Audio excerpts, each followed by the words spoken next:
పంచాయతీరాజ్ శాఖ నుంచి మంత్రి సన్మానించాల్సిందిగా కోరుతా ఉన్నాను. తర్వాత ప్రెస్ కాన్ఫరెన్స్ అనేది ఉంటుంది. ప్రెస్ కాన్ఫరెన్స్ తర్వాత మన సిఇఓస్ నూతన సంవత్సర శుభాకాంక్షలతోటి ప్రజాపాలనను మరి ముందుకు తీసుకొస్తున్నాం. నాతో పాటు ఈ సమావేశంలో పాల్గొంటున్న మా పెద్దన్న వినోదన్న గారికి, సోదరుడు చిన్నోడు ఎడంబోజు నమస్కారాలు. కాంగ్రెస్ పార్టీ ప్రజాస్వామ్యాన్ని నమ్ముకున్నటువంటి పార్టీ. కాంగ్రెస్ ప్రభుత్వము ప్రజా పాలనకు కట్టుబడినటువంటి ప్రభుత్వము.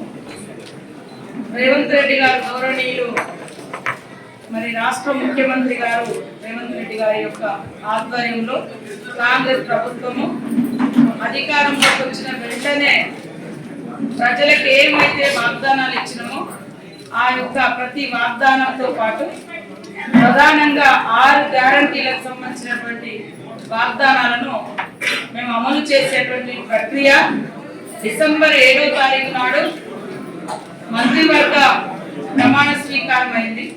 డిసెంబర్ 9th రోజు తెలంగాణ తల్లి తెలంగాణ ఇస్తానని మనస్ఫూర్తిగా ప్రకటించిన డిసెంబర్ 9th రోజు మరి సమాజంలో సగభాగం ఉన్నటువంటి మహిళలు కుటుంబ భారాన్ని మోయలేక ఆర్థిక భారం అంతా ఆడవాళ్ళ మీద పడుతుందని, కనీసం వాళ్ళు బయటికి కూడా ప్రయాణం చేయలేనటువంటి విపరీతంగా ఆర్టీసీ రేట్లు పెరగడంతో వాళ్ళ అవసరాలను కూడా తగ్గించుకొని మరి ఎన్నో ఇబ్బందులు పడుతున్న ఈ నేపథ్యంలో 6 గ్యారంటీలలో మరి ఆడవాళ్ళకు సంబంధించినటువంటి గ్యారంటీ ఉచిత బస్సు ప్రయాణాన్ని డిసెంబర్ 9th రోజే తల్లి సోనియా గాంధీ గారు, తెలంగాణ తల్లి సోనియా గాంధీ గారు పుట్టినరోజు సందర్భంగా ఆడవాళ్ళకు ఇచ్చినటువంటి, అక్కలకి ఇచ్చినటువంటి కానుక ఉచిత బస్సు ప్రయాణం.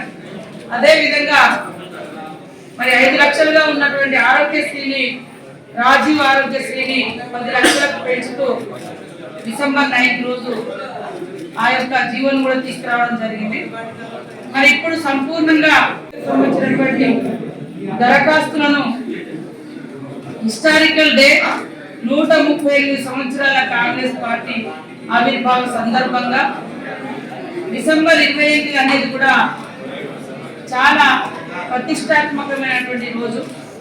ప్రజలను మరి కాపాడుకుంటూ వాళ్ళ యొక్క జీవన ప్రమాణాలు పెంచుకుంటూ బ్రిటిష్ వారి బానిసత్వం నుంచి దేశాన్ని విముక్తి చేసినటువంటి కాంగ్రెస్ పార్టీ ఆవిర్భవించినటువంటి రోజు. మరి నిజాం నవాబుల నుంచి కూడా తెలంగాణ ప్రాంతాన్ని విముక్తి చేసినటువంటి కాంగ్రెస్ పార్టీ పుట్టినరోజు డిసెంబర్ 28. తెలంగాణ ప్రజల యొక్క ఆత్మగౌరవాన్ని కాపాడుతూ తెలంగాణ ఇచ్చిన పార్టీ కాంగ్రెస్ పుట్టినరోజు డిసెంబర్ 28. అదేవిధంగా నూతన పాలన, ప్రజాపాలన ఏర్పాటు కోసం అనేక సంక్షేమ కార్యక్రమాలు ముందుకు తీసుకొస్తున్న రోజు కూడా శ్రీ రేవంత్ రెడ్డి గారు సీఎం గారి ఆధ్వర్యంలో ఉన్నటువంటి కాంగ్రెస్ పార్టీ తీసుకొస్తున్నది కూడా 6 గ్యారంటీలతో ప్రజల యొక్క సర్వతోముఖాభివృద్ధి అన్ని రంగాలలో ముందంజలో ఉండడం కోసం 6 గ్యారంటీల పథకాలను దరఖాస్తు స్వీకరిస్తూ వాటిని డిజిటలైజ్ చేస్తూ మరి అర్హులైనటువంటి వారందరికీ కూడా ఈ సంక్షేమ ఫలాలు అందించాలన్నటువంటి ఏకైక లక్ష్యంతో ఉన్నది తప్ప ఇవాళ ప్రతిపక్ష పార్టీ చెప్పినట్టుగా ఎగ్గొట్టడం కాదు. ఇవాళ ప్రతిపక్ష పార్టీలు ఎప్పుడో ఇచ్చిన 10 ఏళ్ల నుంచి ఇస్తారన్న ఒక్క వాగ్దానం కూడా అమలు చేయలేదు. నిరుద్యోగ వృత్తి రాలే, పొడి భూములకు పట్టాదాలే, అదేవిధంగా అసైన్ భూములకు మరి సంపూర్ణమైనటువంటి హక్కులు రాలే, నిరుద్యోగ యువతకు ఉద్యోగాలు రాలే, నిరుద్యోగ వృత్తి రాలే, రుణమాఫీ జరగలే, 2 కోట్ల ఉద్యోగాలన్న మోడీ గారు 200 ఉద్యోగాలు ఇవ్వలే. ఇవన్నీ అనేక సమస్యలు. మేము వాటి జోలికి పోకుండా మేము ఏ మాట అయితే ఇచ్చినామో అది అమలు చేయబోతున్నాం.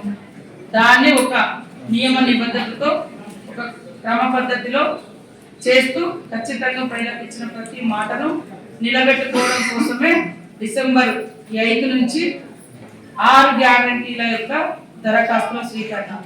దానికి సంబంధించి ఈరోజు రివ్యూ పెట్టినప్పుడు ప్రతిపక్ష పార్టీ కూడా టీఆర్ఎస్ నుంచి మరి వాళ్ళ ఎమ్మెల్యేలు కానీ జడ్పీ చైర్మన్ కానీ కూడా పాల్గొనడం జరిగింది. వారందరికీ కూడా ధన్యవాదాలు తెలియజేస్తాము. అధికారులకు, మిగతా ప్రజాప్రతినిధులకు కూడా ధన్యవాదాలు తెలియజేస్తాము. ఈ జిల్లా ఉమ్మడి జిల్లాను యూనిటీగా మేమందరం జోడెద్దులాగా ప్రజాప్రతినిధులు అధికార యంత్రాలు జోడెద్దుల్లాగా మరి ముందుకు ఈ యొక్క ఈ యొక్క జిల్లాను ఉమ్మడి ఆదిలాబాద్ జిల్లాను అభివృద్ధి పదంలోకి తీసుకెళ్లేందుకు ప్రతి ఒక్కరికి కలిసికట్టుగా పనిచేయాలని భావిస్తా ఉన్నాం. రాజకీయాలు భిన్నాభిప్రాయాలు ఏదున్నా అది ప్రత్యేక వేదిక, కానీ ప్రజలకు సంబంధించిన అభివృద్ధి కార్యక్రమాలు చేపట్టే కాడ మాత్రం ప్రతి సంక్షేమ పథకం ప్రతి చివరి ఇంటి వరకు, చివరి గూడెం వరకు, చివరి పల్లె వరకు, చివరి తండ వరకు, చివరి గుడిసె వరకు ఈ యొక్క పథకాలను చేర్చడమే ఇక్కడ డయాస్ మీద ఉన్నటువంటి అందరి ఒక లక్ష్యంగా పనిచేస్తున్నాం. అధికార యంత్రాంగం కలెక్టర్లు కానీ, ఎస్పీలు కానీ, స్థానికంగా ఎంఆర్ఓలు కానీ, ఎంపీడీఓలు కానీ, ఎంఈఓలు కానీ, డివిజనల్ స్థాయి అధికారులు కానీ ఆదిలాబాద్ జిల్లాలో సర్వం సిద్ధం చేసుకొని రేపటి నుంచి మరి దరఖాస్తుల స్వీకరణ కార్యక్రమాన్ని ఒక మంచి వాతావరణం, ప్రజలకు సులభమైనటువంటి వాతావరణంలో ఏర్పాటు చేయబోతున్నారు. ఆ సంసిద్ధత ఏర్పాటు చేసుకున్నందుకు అధికారులందరినీ కూడా ప్రత్యేకంగా అభినందిస్తా ఉన్నాను. అదే కాకుండా ప్రజలకు ఒక విజ్ఞప్తి కూడా చేస్తా ఉన్నాం. మీరు ఈరోజు సాయంత్రం నుంచి మీ అధికారులు మీకు దరఖాస్తులు ఇస్తారు, మీరు దరఖాస్తులు నింపుకోండి. లేదా యువత కూడా చదువు రానటువంటి ఇళ్లలో దయచేసి యువకులు కూడా సహకరించండి. అధికారులే కాకుండా యువత కూడా ఆ యొక్క అప్లికేషన్ ఫామ్స్ ఫిల్అప్ చేయడం కోసం సహకరించండి. ఆ దరఖాస్తు ఫామ్తో పాటు తప్పకుండా మీ ఆధార్ కార్డు, మీ రేషన్ కార్డు, ఒక ఫోటో తీసుకొని లేదా అంటించుకొని అందులో రాసుకొని వస్తే ఇంకా సులభంగా ఉంటుందని కూడా ప్రజలకు విజ్ఞప్తి చేస్తా ఉన్నాం. ఇది హడావిడిగా ఒక్కరోజు ప్రోగ్రాం కాదు.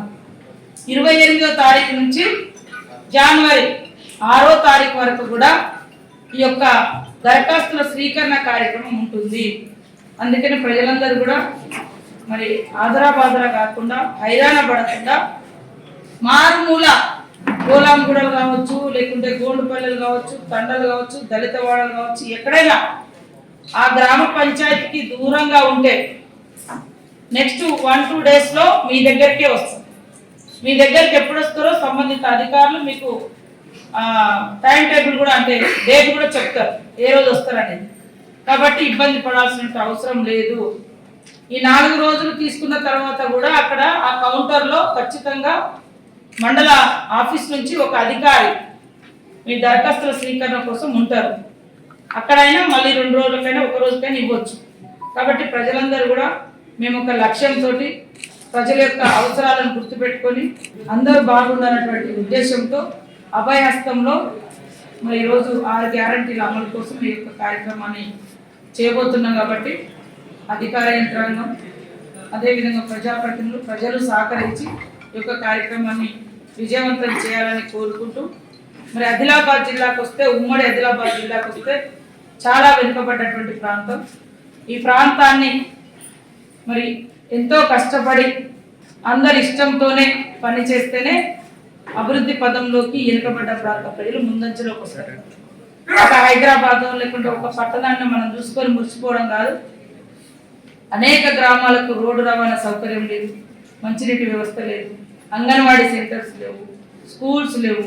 ఇట్లాంటివన్నీ కూడా మరి గుర్తించి ఆ సమస్యలన్నింటినీ కూడా రూపుమాపుతూ మిగతా సమాజానికి తగ్గకుండా ఈ అటవీ ప్రాంత ప్రజలు, ఏజెన్సీ ప్రాంత ప్రజలు, అట్టడుగు వర్గాల ప్రజలు, ఆదివాసులు, మిగతా మరి గిరిజనులు, దళితులు, బహుజనులు, మైనార్టీలు అన్ని వర్గాల ప్రజలు అభివృద్ధి పదంలోకి తీసుకురావడమే మరి సీఎం రేవంత్ రెడ్డి గారి నాయకత్వంలో కాంగ్రెస్ ప్రభుత్వం చేపట్టబోతున్నటువంటి కార్యక్రమాలు. దాన్ని ఖచ్చితంగా ఆదిలాబాద్ జిల్లాలో చిత్తశుద్ధితో పనిచేస్తాం, ప్రజల్ని అభివృద్ధి పదంలోకి తీసుకొస్తామని ఈ సందర్భంగా తెలియజేస్తూ అందరికీ నూతన సంవత్సర శుభాకాంక్షలు.